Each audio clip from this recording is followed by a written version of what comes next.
Salut, salut. Il n'y a pas très longtemps, je remplaçais dans une école maternelle avec des petites sections. Après le déjeuner arrive l'heure du dortoir. Et non, je suis pas tout seul dans un dortoir avec des enfants, voilà. Même si ça fait partie de mon taf, mais on en parlera une autre fois. Dans le dortoir, il y a un élève de très petite section, donc il y a moins de 3 ans, qui ne dort pas. Ça n'est même pas qu'il veut pas, c'est juste qu'il n'y arrive pas. Il appelle sa maman, son papa, la terre entière. Bref, ça me fend le cœur. Et il menace de réveiller tous les autres. Alors je m'approche tout doucement et j'essaie de le rassurer. Je lui demande s'il a besoin de quelque chose. Et il me répond « Maman !» Ok, du coup je lui demande s'il a un doudou. « Papa !» Bon, j'avoue que je suis un peu perdu, je lui demande s'il veut un câlin. Alors je le prends dans mes bras. Il sanglote, mais il se calme. Je lui explique que je vais le reposer, mais à chaque fois que je m'approche de son lit... Mais... Ça va aller. Allez. Ok.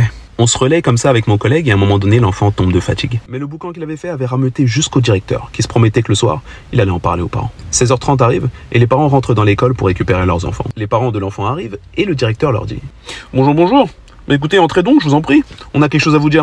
Bon là, moi je peux pas, mais le remplaçant va s'occuper de vous expliquer comment s'est passé avec votre enfant aujourd'hui. Moi Pourquoi Allons-y, messieurs, dames. Ok. Je me retrouve un peu dans le feu à essayer d'expliquer aux parents avec diplomatie comment le dortoir s'est passé pour leur enfant. Sans même parler de l'inconfort imposé aux autres enfants du dortoir, j'ai essayé d'insister sur le fait que le dortoir avait été un moment terrible pour leur enfant et qu'il avait cherché leur réconfort en les appelant. Les parents m'ont expliqué qu'en 2 ans et demi de vie, leur enfant n'avait jamais été en structure collective, que ce soit en crèche ou même chez une nounou. Et qu'en laissant leur enfant au dortoir, ils essayaient juste de l'habituer au rythme de la scolarité classique, puisqu'il allait bientôt avoir 3 ans et que l'école était obligatoire. Les 2 parents paraissaient touchés, à l'écoute. Et puis le père s'est adressé à moi en me regardant droit dans les yeux et m'a demandé « Mais du coup, qu'est-ce que vous nous conseilleriez de faire en fait ?»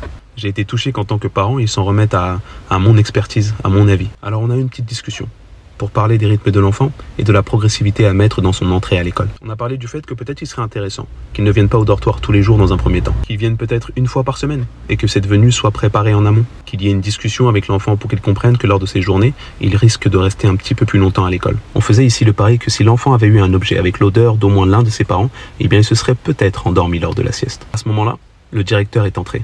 Bon écoutez, ce qui s'est passé aujourd'hui est inadmissible. Si jamais ça avait été mon enfant, eh bien j'aurais dit que c'est de la maltraitance, vous voyez. Et je pense que la raison pour laquelle vous l'avez mis au dortoir, alors que c'est un très petite section et que l'école n'est pas obligatoire pour lui, c'était pour votre confort à vous personnel. Ça, c'est pas quelque chose de correct, d'accord?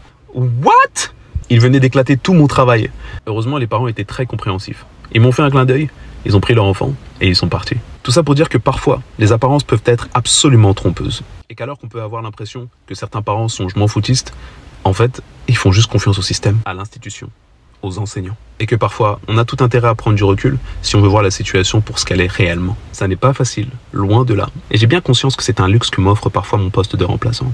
Mais c'est possible. Alors que ce soit bien clair, je suis pas du tout en train d'essayer de juger le collègue. D'ailleurs, pour être tout à fait honnête, il m'est déjà arrivé de penser la même chose pour certains parents. Mais la vérité, c'est que pour une histoire, il y a au moins toujours 2 versions. Et qu'il ne faut pas oublier que la confiance, une fois gagnée, ne se garde pas. Non, elle se rend en essayant d'être au niveau de la confiance accordée. Allez, salut.